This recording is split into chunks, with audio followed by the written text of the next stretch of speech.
I feel like out of every anime I've come across, Fairy Tail gets the most hate. I mean, people insult SAO, but whether you feel that way or not, that was a meme for years. And once Mother's Basement hit YouTube, like most overused memes, it died. Fairy Tail, on the other hand, is not a dead meme, and therefore it gets plenty of hate, even though in my personal opinion, it does not deserve the hate to that extent. That's right, I'm one of those few Fairy Tail fanboys, believe it or not. It knows how to give you a good time, even though it's not exactly the single most philosophically deep anime I've ever seen ever. That title goes to Boruto. Today, I'm honored to discuss Fairy Tail's war arc, the arc it's currently in middle of in the Fairy Tail anime, and you should be aware that I do not read the manga, and therefore I don't know how it ends and how it ends up, even though according to my friends who have read it, it doesn't sound like the ending is 100% spectacular, but at that point, this is negligible information. And as far as this video, trigger warning, I'm gonna be praising Fairy Tail's war arc, because it's part of my war arc analysis series that you may or may not be aware of. I'm attacking the shonen war arc trope from every angle, so feel free to subscribe for the rest, as well as check them out after you're done. But here for now, the Fairy Tail war arc does a hell of a lot right in the overall appeal of war arcs, so whammin' and gentle whammin', let's just jump into it. And I feel like there's no better way to start things off than to say that Fairy Tail knows how to have a good time. It's an overlooked, beautiful aspect to any media. Everyone has to find out why it's funny, or why it's emotional, why it's orgasmic. But I've mentioned in a previous video that Fairy Tail mastered the art of hype, and that it did, as well as the art of fun. Fairy Tail doesn't get credit for the thing it does best, and that is a mindless good time. In the war arcs I've discussed until this point, every single one has been tackled from a different angle to point out a different way to do it right. That's the reason why I've selected these 7 wars in particular, as opposed to, say, the war arc in Gintama or the one in Magi, which are both spectacular but didn't per se tackle the niche goal I'm aiming for. The 7 Deadly Sins war arc thematically completed the quests of the various characters. The Black Clover war arc jived with the themes of the overall series. The One Piece war arc was an epic climax that pushed the series forward in a different direction that previously we may have not realized it was going. The Code Geass war arc hyped up the greatest ending in all of anime,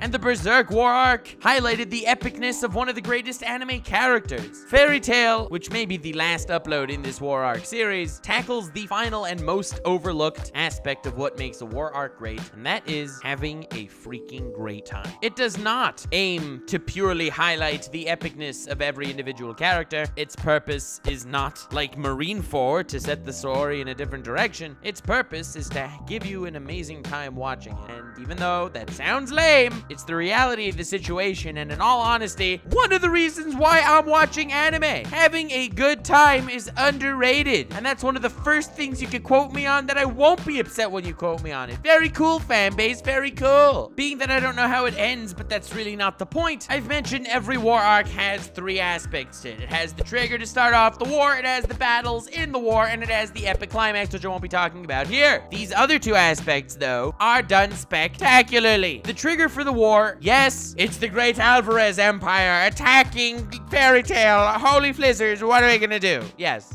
great. But the real point is, there were 2 characters that we've been interested in for the entirety of the series that we never really got to understand, and those would be Zeref, this seeming main bad guy dude, and Mavis, the original founder of the Fairy Tail Guild. At the end of the previous season of Fairy Tail, before we had a 2-year break, we had a whole arc of Mavis's past, and honestly, it's one of my favorite arcs in the series, and it did an incredibly great job at whetting our appetite for the arc to come. The dynamic between Mavis and Zeref is fascinating because even though I want to do an entire video on Zeref on his own, he has some form of curse that the more he cares about the things around him, the more they all wither up and die. This is the most complex psychological curse I can think of off the top of my head in anime, especially because he has to stop killing people by stopping to feel for them, which in essence makes him more evil and want to kill people. It's a really cool dynamic, even though it's not the most philosophically deep motivations and whatever. But the point is, Mavis developed this curse too, and she had to run the F away from everyone because she was killing the people around her, which is, bad vibes, to put it lightly. Now, Zeref and Mavis were in love, and slight other fact, this curse also made them both immortal. Immortally walking around, killing everything they cared about. Not cool. But yeah, they were in love, but they were both immortal, so that seemed good, until Zeref loved her so much, he killed the immortal Mavis. Which, yes, is very tragic for Zeref, but yes, is also a very good reason for Zeref to attack Fairy Tail, because Mavis's corpse-like body is in this whole lumen histoire crystallized thingo, which doesn't really make sense, and her ghost floats around, but let's not get into that. This is already Fairy Tail plot and above the rules of logic. The point is, the reason why the war is triggered is great from Zeref's perspective. That's my whole point here, and that aside, the battle aspect of the war is pure fun. Remember, this is not only after a 2-year break where the anime's off, which just happened to make things way better, but it's also right after a year break within the guild of Fairy Tail itself, where they finally get back together as one. Yes, at the end of the Tartaros arc, in the last season, the Fairy Tail guild broke up, and now a year later, the pieces are getting put back together, and it's freaking emotional. Don't judge me when the guild is back together again, only to find out they were about to be attacked by an army 100 times more powerful than their own. Very cool, Fairy Tail. Very cool. Now, in order to hype up the guys they're fighting a bit, they did do some reconnaissance on the enemy. Turned out, yeah, the enemy is indeed far more powerful than they are. And as far as trivia, the strongest mage in the entire land of Fiore, allegedly, which is comprised of like 500 guilds, where one of those guilds are Fairy Tail. That mage guy joined the Alvarez Empire and is one of the top 12 generals of Zeref. So we're not even talking Zeref level here. There's 12 guys as strong as the strongest mage of the entire Fiore. This is not gonna be a breeze for Fairy Tail. Not at all. Now here is, for the most part, where people start complaining. Okay, so if the bad guys are so strong, then is Fairy Tail only gonna win with the power of friendship? I hope not. Power of friendship is stupid and lame and stuff. And to that I say, yes, power of friendship is sometimes stupid and lame and stuff, but not this time. And in all honesty, Fairy Tail gets a bum rap for power of friendship. That didn't actually do much for the entire series, but okay, whatever. But I would like to stress a few points. Being that this is when the guild gets back together after a year of everyone training on their own, not knowing if they'd ever meet their comrades again, everyone's much stronger, and everyone's impressing everyone else and the fan base, which is me,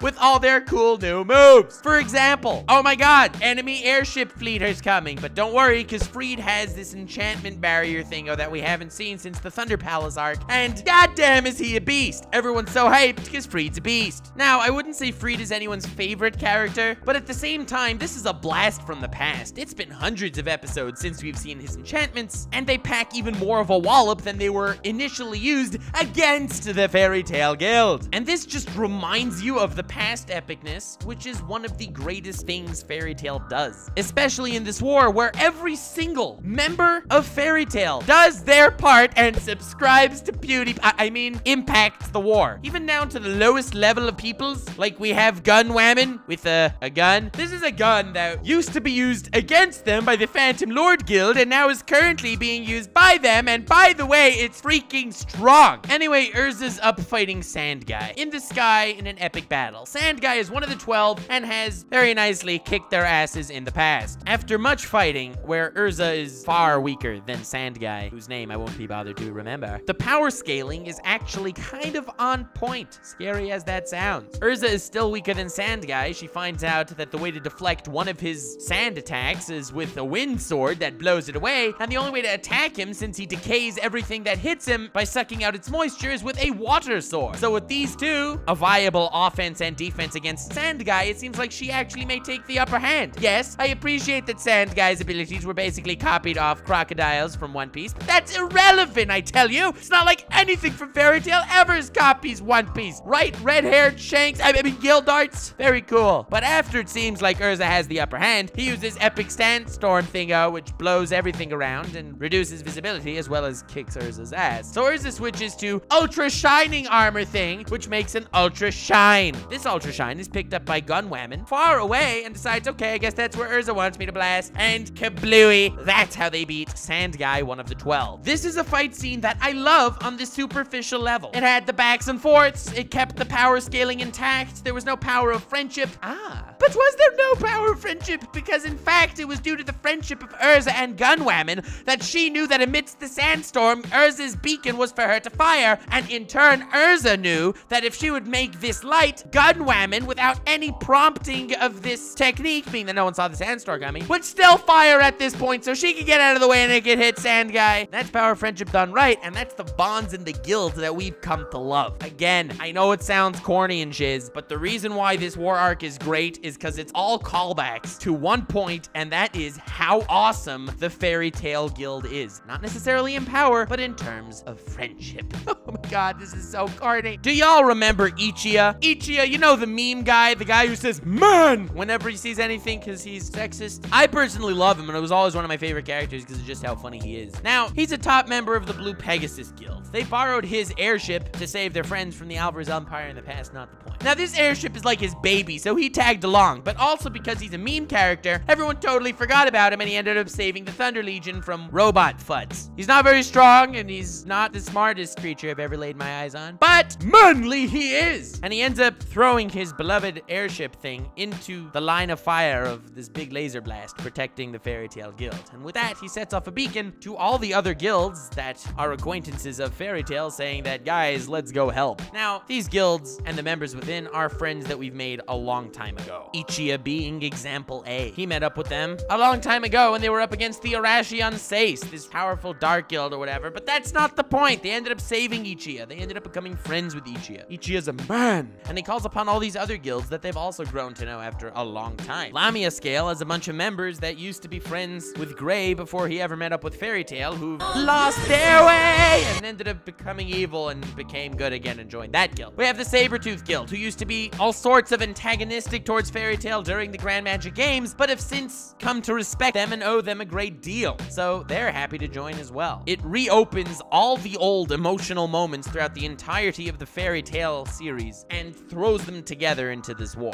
All the bonds between the Fairy Tail characters, all the bonds between the Fairy Tail, all the bonds between the guilds in the Land of Fiore, and the bonds between us, the viewers, and the characters that we've grown to love after many episodes of watching them goof around. Honestly, it makes for a very, very fun war. This war is the ultimate alliance of Fairy Tail, and everything we know and love about the series basically resurface and come together to go up against the greatest threat they've ever faced, and hopefully win. I mean, I don't know. I'm not reading the manga. I'm not looking for a deeper meaning in anything. It's the only show that I can happily say that I do not want to see deeper meanings in schnizzle. Dude, if someone would make a compilation of all the scenes aside from the fight scenes in Fairy Tail, I would legit rewatch the whole thing. Now, the fight scenes are, I guess, important in regards to the narrative and where everyone stands, but for rewatch value, I want to open up these emotional nook and crannies I got on my face. I don't need to see Natsu power of friendship by his opponents. As I've mentioned, I don't know what order this video will come out in. For all I know, it'll be right after Code Geass and Berserk,